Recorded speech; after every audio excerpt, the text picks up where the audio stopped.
Hello बच्चों, मैं प्रिया राठौर आपका इस क्लास में बहुत बहुत वेलकम करती हूँ क्योंकि आज हम उड़ने वाले हैं पक्षियों के साथ ठंडी ठंडी हवाओं में।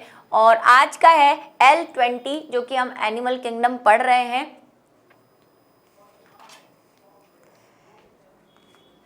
और क्या क्लासिफिकेशन पढ़ रहे थे हम, ये भी आपको पता चल गया होगा। और हम लास्ट पर आ गए हैं। आज हम पढ़ने वाले हैं, जैसे कि हमने कहा, पक्षी बनूं उड़ के चलूं मस्त गगन में। तो हम पक्षियों को पढ़ने वाले हैं कि पक्षी में ऐसा क्या है कि वो उड़ पाते हैं। क्या आपने जानने की कोशिश की है कभी कि क्यों वो उड़ पाते हैं, हम नहीं उड़ पाते? क्या हम भी अगर पंख लगा लेंगे तो उड़ पाएंगे? तो पता नहीं, ट्राई करके देख सकते हैं। कई वैज्ञानिकों ने इसे ट्राई किया लेकिन वो उड़ने में असफल रहे। हाँ, आपको पैराग्लाइडिंग जो मुझे बहुत पसंद है, जो वो ऐसे लगा के और पहाड़ों से उड़ते हैं, बड़ा मज़ा आता है मुझे, बहुत एक्साइटिंग लगता है मुझे। तो वैसे उड़ सकते हैं, पर ओरिजिनली आप पता नहीं ज़मीन से ऊपर उड़ पाएँ या नहीं उड़ पाएंगे, क्योंकि इनमें कुछ अडेप्टेशंस हैं जो हमें देखने हैं कि ये क्यों उड़ पाते हैं। ठीक है, चलिए तो सबसे पहले देख लेते हैं इनको, जो आपने रोज की जगहों पे छत पे जाते होंगे तो जरूर देख पाते होंगे। ये हैं हमारे पिजन भाई साहब, और इनका नाम मैं आपको पहले बता देती हूँ क्योंकि इंट्रोडक्शन यहीं से शुरू करने वाले हैं हम। ये इंपॉर्टेंट है, जनरली दिखते रहते हैं, इसलिए इन्हीं से शुरुआत करेंगे। ये है कोलंबा लिविया।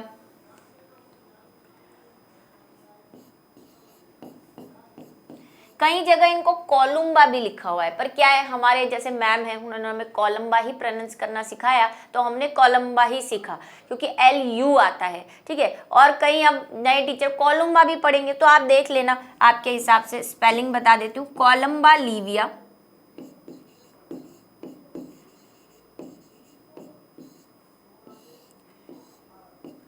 इसकी स्पेलिंग एक्चुअली ये है। ठीक है, तो कुछ हिंदी वाले कोलंबा भी लिखते हैं, लेकिन हमने लिखा हुआ भी कोलंबा देखा। आजकल की बुक में ही लू देखा हमने, वरना पहले हमने ल ही देखा है कभी भी हमारे टाइम में। तो जनरल कैरेक्टर की शुरुआत करें तो भाई दिख ही रहे हैं, वही मैंने कहा, एक फोटो याद कर लो, कैरेक्टर लिखना शुरू कर दो। चलो आ जाओ, ये क्या है, समतापी है। ये हम बहुत पहले कह चुके हैं कि रेप्टाइल्स के बाद से, रेप्टाइल्स जो हैं वो कैसे थे, कोल्ड ब्लडेड थे। उसके बाद एविज और मैमेलिया, यानी कि हम मैमेलिया में जो आते हैं वो हॉट ब्लडेड यानी कि गर्म खून के प्राणी रहेंगे। तो मैं यहाँ पे 2-3 टर्म्स और नई ले आई हूँ कि आपको इनके अलावा भी क्या क्या इंग्लिश में टर्म्स मिलते हैं।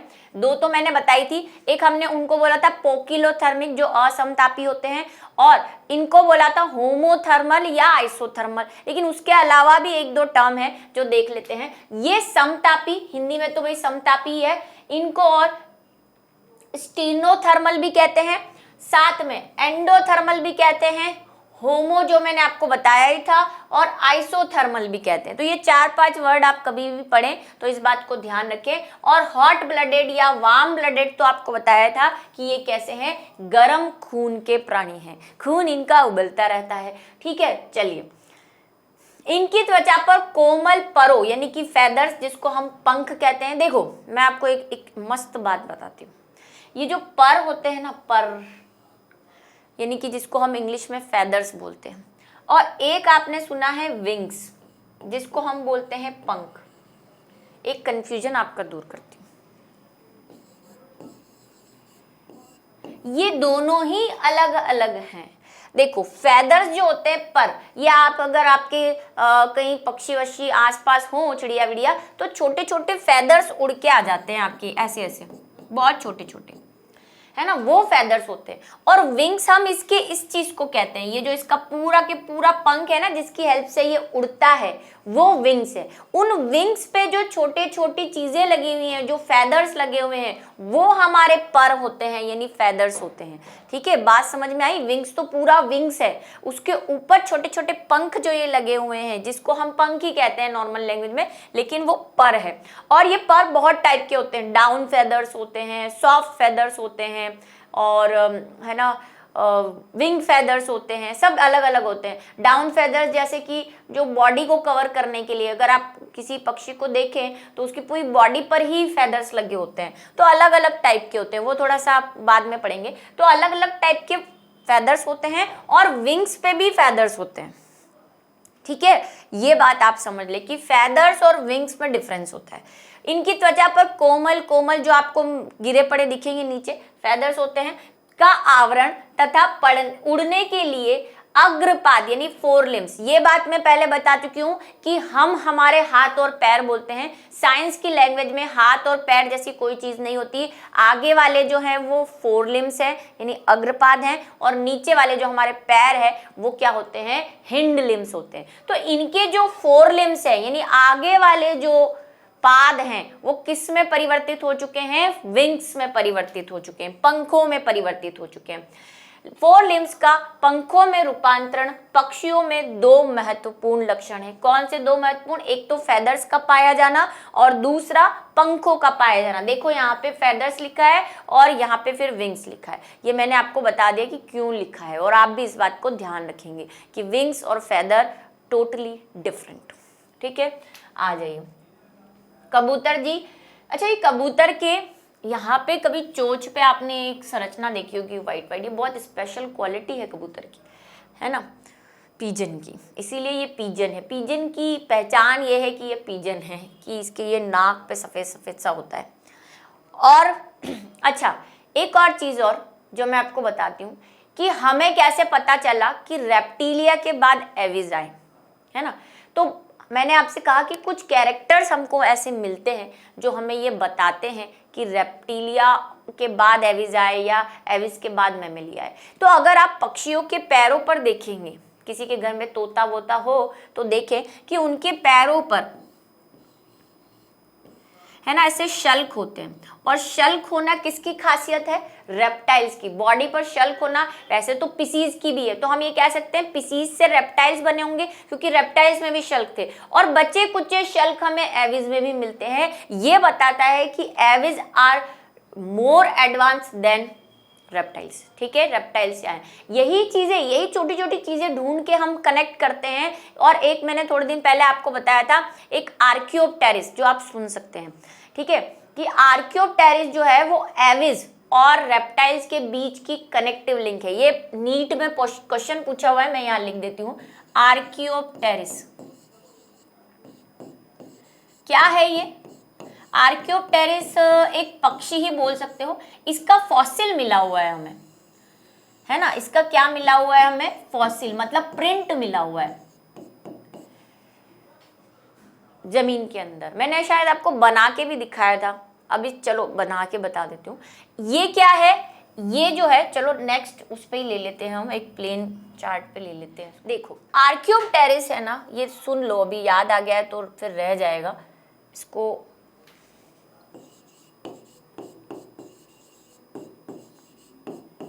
आर्कियोप्टेरिस क्या है, ये एक पक्षी ही है अभी, क्योंकि कनेक्टिव लिंक है। क्या कहा जाता है इसको, पक्षियों व रेप्टाइल्स या रेप्टिलिया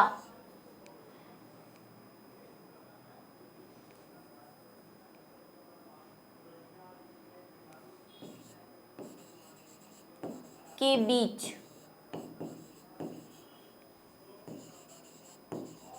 योजक कड़ी, जिसको हम क्या बोलते हैं, कनेक्टिव लिंक,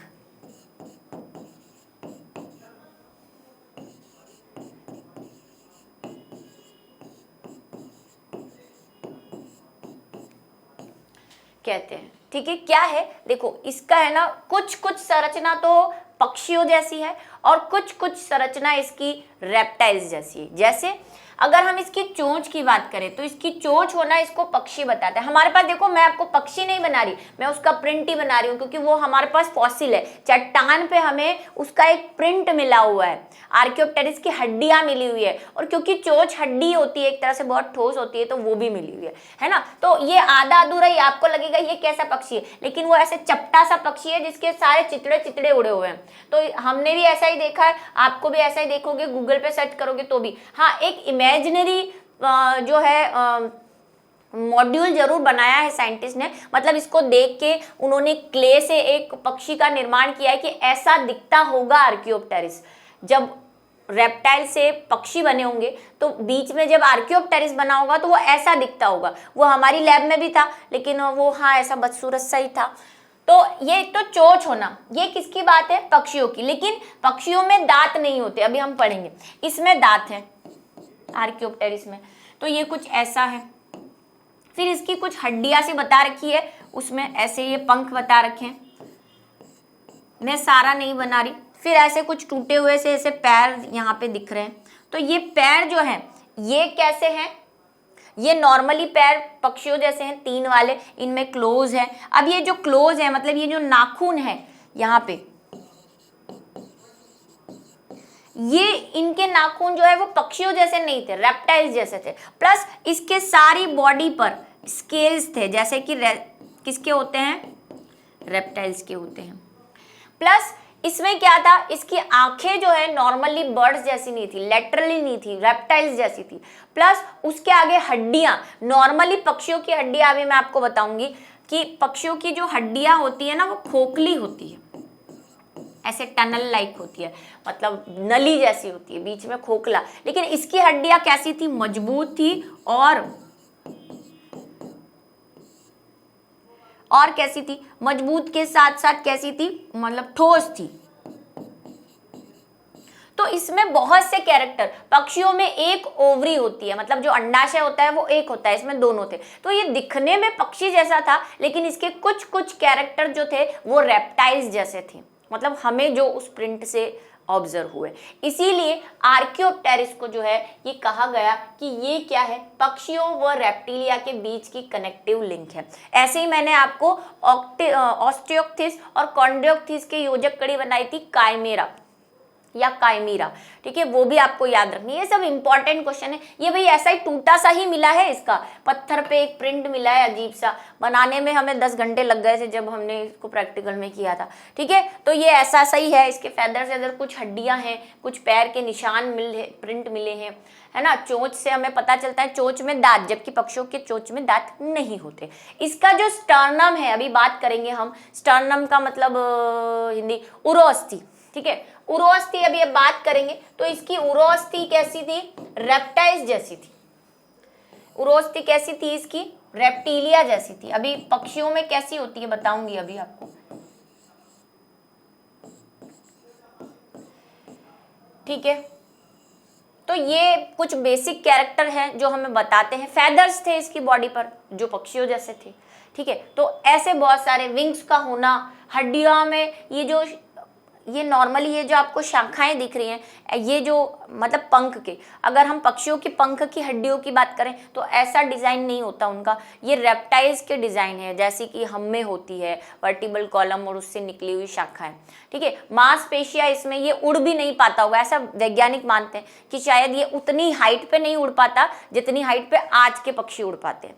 तो आर्कियोप्टेरिस को आप याद रखेंगे, इतना सब कुछ आपको याद करने की जरूरत नहीं है, बस आप नाम याद रख लीजिए कि आर्कियोप्टेरिस। वो मैं आपको सिर्फ समझाना चाह रही थी कि आप पूछेंगे क्यों, बताओ तो सही। तो 1-2 कैरेक्टर मैंने आपको बता दिए, और भी हैं 20-25 कैरेक्टर हैं जो बताते हैं कि ये दोनों बीच की योजक कड़ी है। आपको सिर्फ नाम याद रखना है जो आप करेंगे। आ जाओ। इनकी त्वचा पर शल्क केवल पश्चपादों पर होते हैं, यानी कि कहाँ होते हैं? सिर्फ हिंड लिम्स पर होते हैं। मतलब वही मैंने जो आपसे कहा कि इनके यही चीज बताती है कि ये क्या है, कहाँ से आए हैं, सिर्फ यहाँ पर है शल्क, बॉडी पर नहीं है। रेप्टिलिया में बॉडी पर भी थे, ठीक है, निचले भाग पर उपस्थित होते हैं। इनकी त्वचा शुष्क होती है और ग्रंथि विहीन होती है। जब हमने वो एम्फीबिया पढ़ा था तो पढ़ा था कि उनमें म्यूकस सिक्रीट होता रहता है, गीली होती है। रेप्टाइल्स में जब आए थे तो हमने पढ़ा शुष्क होती है, कोई ग्रंथियां नहीं होती। इनमें भी शल्क जो है वो नहीं होते, त्वचा शुष्क है। शल्क सिर्फ कहाँ होंगे? पश्चपाद पे होते हैं। बॉडी कैसी है? ड्राई है और ग्रंथि विहीन है, मतलब कुछ भी ग्रंथि नहीं है।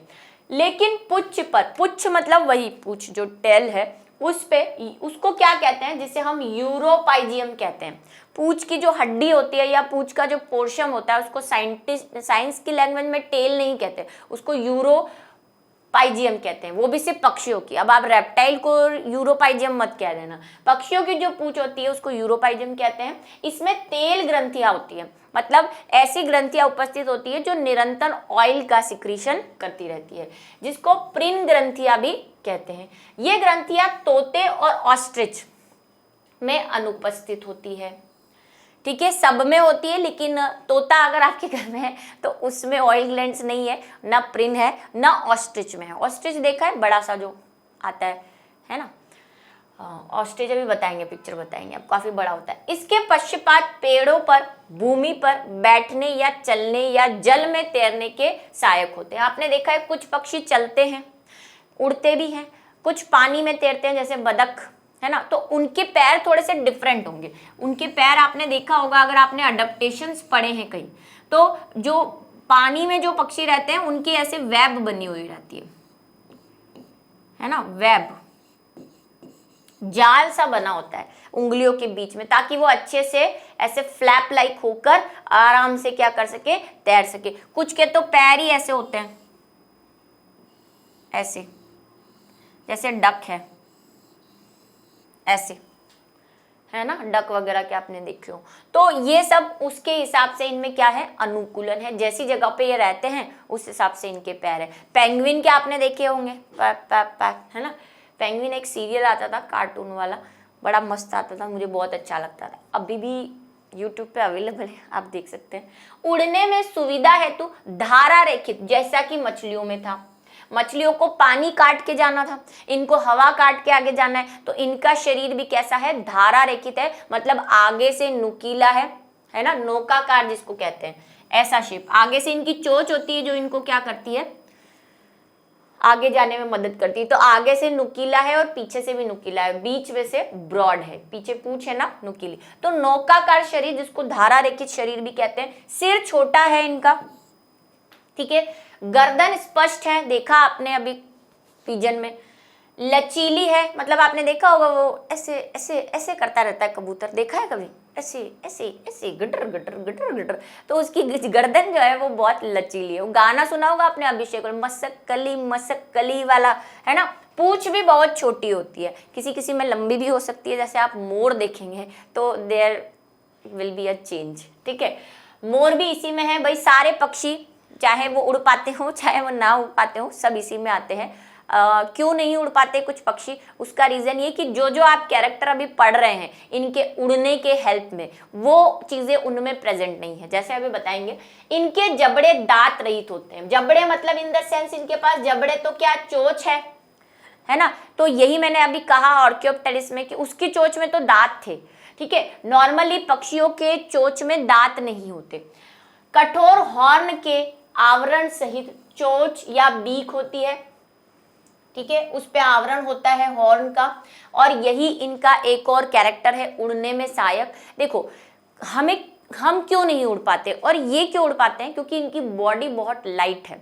अब लाइट बॉडी करने के लिए क्या करना पड़ेगा, डाइटिंग, एक्सरसाइज नहीं, इनकी तरह कुछ अडेप्टेशन हमें करने पड़ेंगे। जैसे इनके पास दांत नहीं है, जो बॉडी में एक्सेसिव चीजें है ना, जो भार को बढ़ा रही है उसको ये कम कर देते हैं। जैसे इनके पास चोंच है लेकिन उसमें दांत नहीं है, भार कम हो गया, एक कैरेक्टर। फिर इनके पास धारा रेखित शरीर है। अगर आपको क्वेश्चन इस तरह पूछ लिया जाए कि पक्षियों में उड़ने के लिए क्या क्या अनुकूलन है, तो ये वहीं से स्टार्ट करना है आपको। इनके पास पंख होते हैं, धारा रेखित शरीर होता है, और अभी आगे जितने भी आ रहे हैं, ठीक है। इनके नेत्र बड़े वो पार्श्व में उपस्थित होते हैं, बड़े होते हैं और पार्श्व में उपस्थित होते हैं, तक कि जब ये उड़े तो इनको साइड व्यू भी दिखे कि इनका कोई दुश्मन या कोई तो नहीं आ रहा है, ताकि अगर सिर्फ आगे देखेंगे तो पीछे से या साइड से कोई आके इनको क्या कर सकता है, मार सकता है। और इनकी आइज बहुत तेज होती है। आपने गिद्ध देखा है, गिद्ध गिद्ध गिद्ध गिद्ध ईगल जो होता है, गिद्ध या गिद्ध तो ऑस्ट्रिच, गिद्ध तो वो होता है ना, अरे वल्चर, सॉरी, है ना, इंग्लिश याद नहीं आ रहा था। गिद्ध तो वल्चर होता है। जो ईगल होती है ना, चील, वो क्या करती है, बहुत ऊपर उड़ती है और ऊपर से वो नीचे देख लेती है काफी हाइट से कि कोई मरा हुआ जानवर पड़ा है तो उसको खाने के लिए आ जाती है। तो इनकी आई बहुत ही शार्प होती है, ठीक है, बहुत तेज आंखें होती है, ये भी आप लिख सकते हैं। पार्श्व में उपस्थित होती है, साइड में उपस्थित होती है। इनकी हड्डियां अर्ध खोखली होती है। अब एक और अडेप्टेशन कि इनकी अर्ध खोखली का इन द सेंस कि खोखली इन द सेंस ये नहीं कि आप बोलो कि ये एक बिल्कुल पतले ट्यूब की तरह है। जैसे हमारी हड्डी जो है वो बिल्कुल ऐसे सॉलिड है ना, ऐसी सॉलिड है। इनकी ऐसी सॉलिड नहीं है, इनकी में बीच में थोड़े थोड़े गैप्स हैं, ऐसी ऐसी, मतलब कहीं कहीं पे सॉलिड है, कहीं कहीं पे ऐसी, इसलिए अर्ध सॉलिड है, खोखली है, टनल लाइक है। ताकि उसके अंदर एयर जाए, और एयर जाएगी तो हड्डी क्या हो जाएगी, हल्की हो जाएगी। हमारी हड्डियां भारी हैं, वही भार कम करने के तरीके हैं ये, ताकि वो स्काई में अच्छे से उड़ पाए। तो इनकी हड्डियां खोखली रहती है। अब जहां खोखलापन है वहां पे वायु रहेगी, और इसी वायु की वजह से ये उड़ पाते हैं। वायु भरी रहती है तो इनको फ्लोटिंग मिलती है, उत्प्लावन जिसको आपने पढ़ा है, बायोन्सी जिसको पढ़ते हैं हम पानी के अंदर, वो आ जाती है। अनेक तंतुओं द्वारा जुड़ी रहती है आपस में, एवं बहुत मजबूत होती है, जिसके कारण शरीर का भार कम हो जाता है, जो उड़ने में सहायक होता है। ठीक है। इनकी आहार नाल में दो विशेष संरचनाएं, क्रॉप और पेशणी होती है। इसको जरा नोट कर ले, ये भी स्पेशल है। क्या है, इनकी जो एलिमेंट्री कैनाल है उसमें दो स्पेशल संरचनाएं पाई जाती है। एक जैसे मैं बता देती हूँ, एक तो होती है क्रॉप, फिर ये इसका स्टमक, और फिर ये गिजार्ड, और फिर ये यहाँ पे आके मलाशय। ठीक है, तो ये है इसकी क्रॉप, और ये है इसकी गिजार्ड।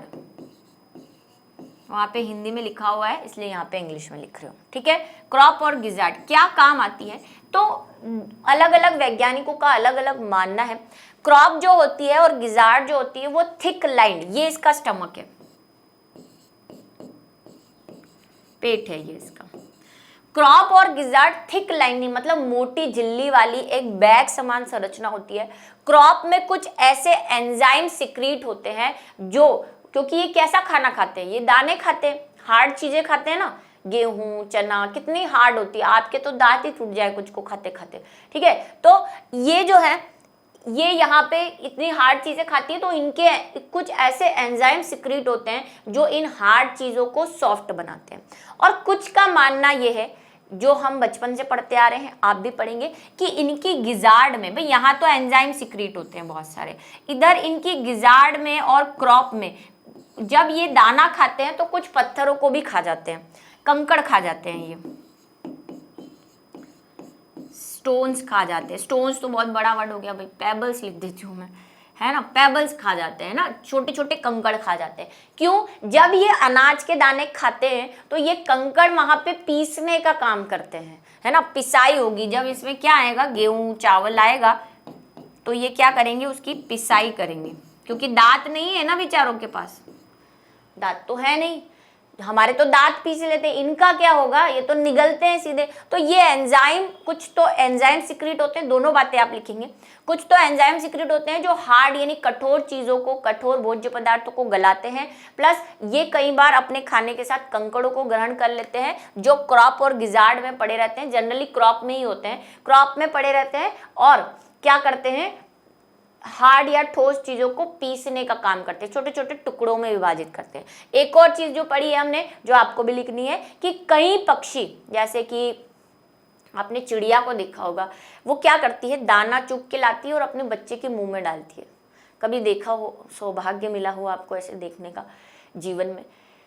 ऑब्जर्वेशन जिसे मैं कहती हूँ, कि ऑब्जर्व करना बहुत जरूरी है बायो में, अगर आगे तरक्की करनी है तो वो ऐसे दाना लेके आती है, उसके मुंह में डाल देती है। वो दाना मुंह में नहीं रखती, कहते हैं कि वो क्रॉप में डाल देती है, और फिर जब वो उड़ के जाती है, और मतलब दाना चुगती रहती है, क्रॉप में डालती रहती है, फिर वो अपने बच्चे को वो क्रॉप में से निकाल के दाना बच्चे को चुगाती है या देती है। एक उसकी चोंच कितनी सी है, कितने दाने अवेरेगी, बच्चे 4-5 है, तो वो क्रॉप में डाल देती है। तो ये क्रॉप और गिजार्ड जो है, इनकी स्पेशलिटी है जो इनमें पाई जाती है।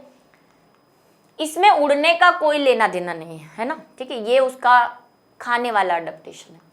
इसमें श्वसन तंत्र में फेफड़े बड़े होते हैं, ये अडेप्टेशन है उड़ने के लिए, कि फेफड़ों में जितनी हवा भरेगी हम उतना ही ऊपर या फ्लोट करेंगे, हल्के होंगे। जैसे स्विमिंग अगर किसी को आती है तो स्विमिंग में हम क्या करते हैं, हवा भरते हैं, है ना, और फिर बॉडी को ऊपर आने देते हैं, फ्लोट करने देते हैं। क्यों? क्योंकि फेफड़ों में हवा जाएगी तो फेफड़े हल्के होंगे, बॉडी ऊपर होगी और तैरने लग जाएंगे हम। तो इनके भी फेफड़े बड़े बड़े होते हैं, इनके पास बड़े बड़े वायु कोश यानी एयर ब्लेडर्स है, एयर ब्लेडर्स है, ठीक है, जिसमें बहुत सारी वायु भरी हुई है, जिसकी सहायता से शरीर को हल्का बनाया जा सकता है।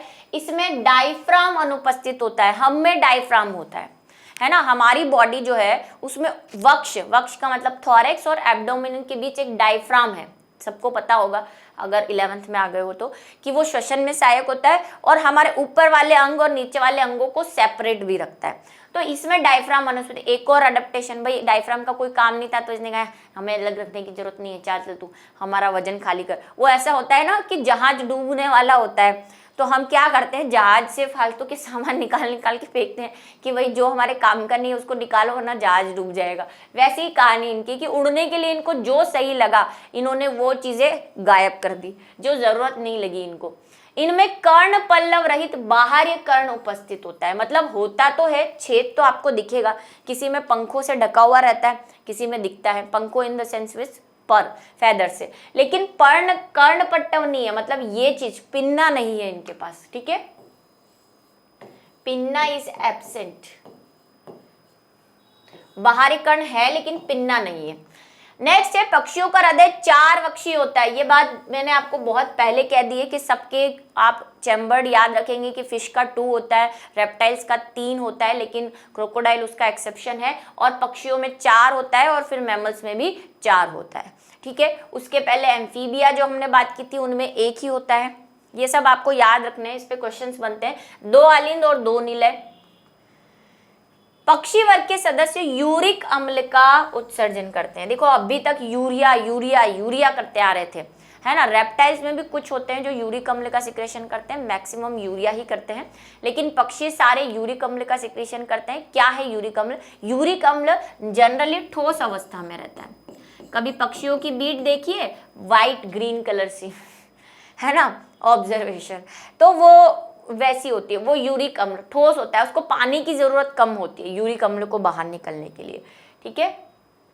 इसमें लैंगिक द्विरूपता पाई जाती है। हाँ ये बात सही है, जो पहले भी मैं बता चुकी हूँ कि सेक्सुअली डायमॉर्फिज्म, हर बार मैं बताती हूँ कि नर और मादा अलग होंगे और दिखेंगे भी अलग। जैसे मोर मोरनी अलग दिखता है ना, और मुर्गा मुर्गी अलग दिखता है। अच्छा एक बात मैंने 12th वालों को भी बताई और आपको भी बताती हूँ कि प्रकृति में हम जो है ना इंसान, वही सोचते हैं कि लड़कियां अच्छी दिखनी चाहिए। अगर आप नेचर में देखोगे ना कि लड़कियों को मेकअप करना है या लड़कियों को अट्रैक्टिव दिखना है ना, ऐसा नेचर में नहीं है। नेचर में मतलब मेल्स ज्यादा सुंदर है। क्यों पता है क्यों मेल से? देखो ऑब्जर्व करो, मोर मोरनी, आपको पता है जो पंख वाला होता है लंबा सा, वो मोर होता है, मोरनी नहीं होती, वो मोर होता है, सुंदर मोर होता है। मोरनी में तो पंख ही नहीं होते, बिना पंख की होती है, वो बदसूरत सी होती है अगर आपने देखी हो। इसी तरह शेर शेरनी को देखो, शेर गब्बर शेर है, ये उसका मुंह इतना बड़ा, और शेरनी सीधी सादी सिंपल होती है, चाहे तो गूगल सर्च कर लो।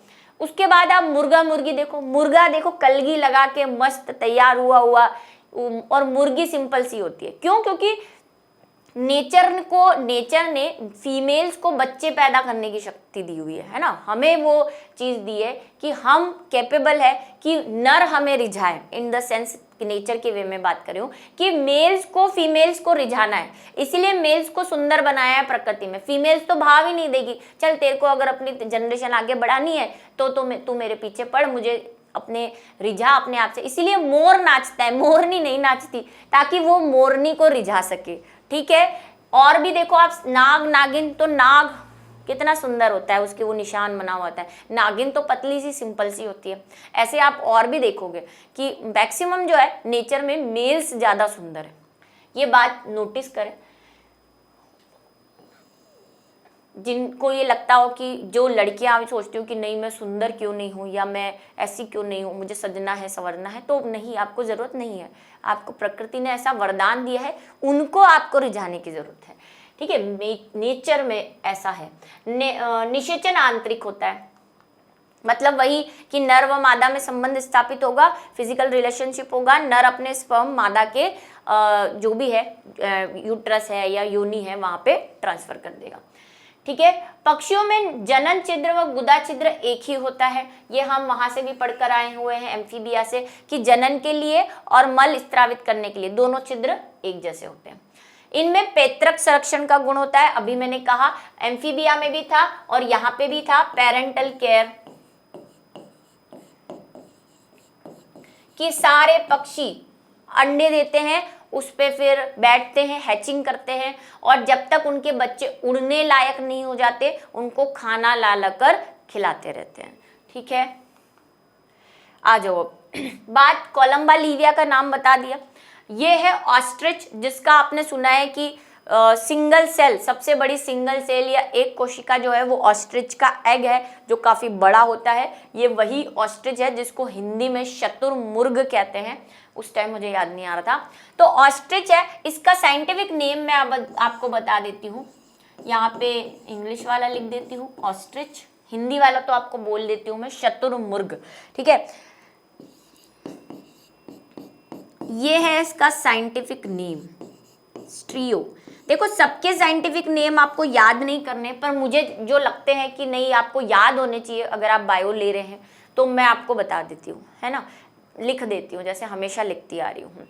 और सारे तो आप नहीं याद कर पाओगे क्योंकि बहुत लंबा संसार है प्राणी जगत का, और जब हम पढ़ा करते थे बीएससी तो मुझे काफ़ी याद थे, अब मुझे भी कम कम याद है, सबके तो नहीं याद है। तो आप ऐसा बोल सकते हैं कि मुझे जो याद है वही मैं आपको बता रही हूँ। ठीक है, ये भी समझ सकते हो। तो कोलंबा लिविया की बात हो गई, हमने बता दिया।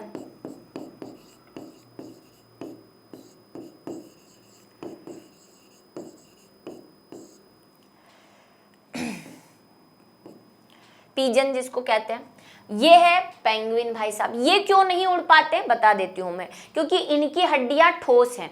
दूसरा, इनके पास जो क्या कहते हैं, हाँ एक और 2-3 कैरेक्टर और जो यहाँ पे नहीं आए हैं, जैसे कि इनके पास है ना, पक्षियों के पास यूरिनरी ब्लैडर भी नहीं होता। जो हमारे अंदर होता है ना, मूत्र को इकट्ठा करने के लिए एक मूत्राशय होता है, वो भी पक्षियों में नहीं होता, वो एब्सेंट है, वही हल्का करने के लिए। हमारे पास 2 ओवरी है, इनके पास एक ही ओवरी है, एक ही अंडाशय होता है। ये भी और कैरेक्टर आप जोड़ सकते हैं, क्योंकि मैंने जैसे कहा कि आपकी बुक में इतने सारे नहीं है, पर जो हमें जानने हैं जिस पे क्वेश्चंस बन पाते हैं तो आप नोट कर लेना ये 2 कैरेक्टर भी। ये क्यों नहीं उड़ पाते, क्योंकि इनकी हड्डियां ठोस हैं, भारी हैं इनकी हड्डियां। है तो ये भी पक्षी, इनमें भी वही यहाँ पे स्केल्स हैं और चोंच है, चोंच में दांत नहीं है, और वही यूरिनरी ब्लैडर नहीं है, फेदर्स हैं, लेकिन इनकी हड्डियां वैसी नहीं है जैसी इनकी हड्डियां। एक और चीज जो मैं आपको बताती हूँ वहीं पे बताती हूँ ताकि आप उसको नोट कर लें।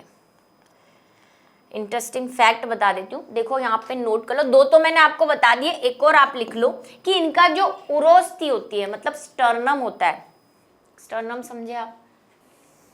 स्टर्नम जो हमारे आगे है ना, जिससे हमारी जो पसलियां हैं वो जुड़ी हुई है ना। मानव कंकाल तंत्र कभी पढ़े हैं कि ना ही पढ़े हैं? नहीं पढ़े हैं तो पढ़ो। ये जो आपको बीच में आप फील करोगे, हड्डी सी है आपकी, स्टर्नम जिसको बोलते हैं, उरोस्थी। इनकी जो स्टर्नम है जिसको उरोस्थी बोलते हैं, उर का मतलब छाती, छाती पे जो अस्थि है उसको उरोस्थी बोलते हैं। इनकी उरोस्थी वी शेप की ऐसी होती है, वी तो क्या वाई शेप की होती है, वाई आकार की होती है, जो इनको उड़ने में हेल्प करती है। ये जो इसका तीखापन है ना, ये इसको उड़ने में हेल्प करता है। ऐसा ऐसा ऐसा सा इसका शेप होता है, देखी भी है मैंने, है ना। हमको वही बीएससी में सब देखोगे, सब दिखाएंगे आपको। तो ऐसी होती है जिसकी वजह से। और क्या लिख सकते हो भाई, इनकी मांसपेशियां जो हैं,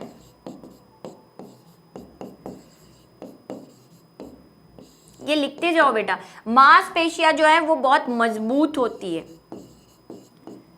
और स्पेशल मांसपेशियां पाई जाती है इनमें, सुप्राकोरिकोइडल और है ना मेजर पेक्टोरल, मेजर माइनर। ये नाम आपको नहीं लिखने हैं, बस आप लिख दो कि इनमें स्पेशल टाइप की जो है मजबूत पेशियां पाई जाती है। उरोस्थी वाय आकार की होती है जो इनको हिलने में, क्योंकि ये यहाँ रहती है तो ऐसा शेप बनाती है ना स्टर्नम, जो इनको उड़ने में हेल्प करता है, ऐसे शेप की होती है। और फिर उससे बहुत सारी पेशियां जुड़ी हुई रहती है, मांसपेशियां जुड़ी हुई रहती है, मसल्स जिसको हम कहते हैं, तो वो उड़ने में हेल्प करता है। ठीक है, ये एक और दो और जो मैंने बताया, ओवरी लिख दूं क्या यहाँ पे, अंडाशय, सिर्फ एक, ये एक्स्ट्रा है, आप चाहें तो लिखे, नहीं तो वो बहुत है नॉर्मल के लिए, अगर आपको याद नहीं रहते तो। अंडाशय एक होता है और मूत्राशय अनुपस्थित।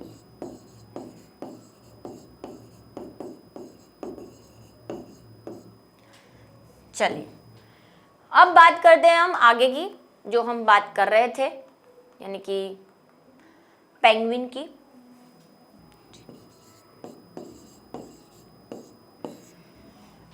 ठीक है, ये पेंगुइन है, दिख ही रहा होगा। और किसके नाम हम लिख सकते हैं, इधर लिख देते हैं। हाँ, ये जो है ये मुर्गी है, मुर्गी या मुर्गा जो भी है, नाम तो सेम ही रहेगा। इसका क्या नाम होता है, गैलस गैलस, इंडियन मुर्गे का नाम, इसलिए स्पीशीज भी लिख रही हूँ। ठीक है, गैलस गैलस साइंटिफिक नेम, मुर्गा मुर्गे। यहाँ पे मैंने ये इसका अंदर इसको इसलिए खोला है आपके सामने, ये देखो ये क्रॉप है इसकी और ये गिजार्ड है। ठीक है, और जो जिसका काम मैंने आपको बता दिया। और किसके किसके नेम आप याद कर सकते हैं, मोर का याद कर सकते हैं आप, जिसका आप नाम है पैवो। अब पैवो की बहुत सारी स्पीशीज हो सकती है, तो मोर एक याद कर लीजिए, पैवो है जिसका नाम। ठीक है, और किसका याद कर सकते हैं, तोता, जिसका नाम है सिटिकुला, सिटिकुला। ठीक है, बहुत है, काफ़ी है ना, काफ़ी नाम है, हो गए। चलिए, तो इसी के साथ आज का हमारा जो लेक्चर है, इंटरेस्टिंग लेक्चर, वो ख़त्म होता है। और मिलेंगे हम हमारे वर्ग के साथ, यानी कि मैमेलिया के साथ, और देखेंगे कि हम इतने अच्छे क्यों हैं, हम इतने महान क्यों हैं। तो मिलते हैं अगले वीडियो लेक्चर में, तब तक के लिए बाय।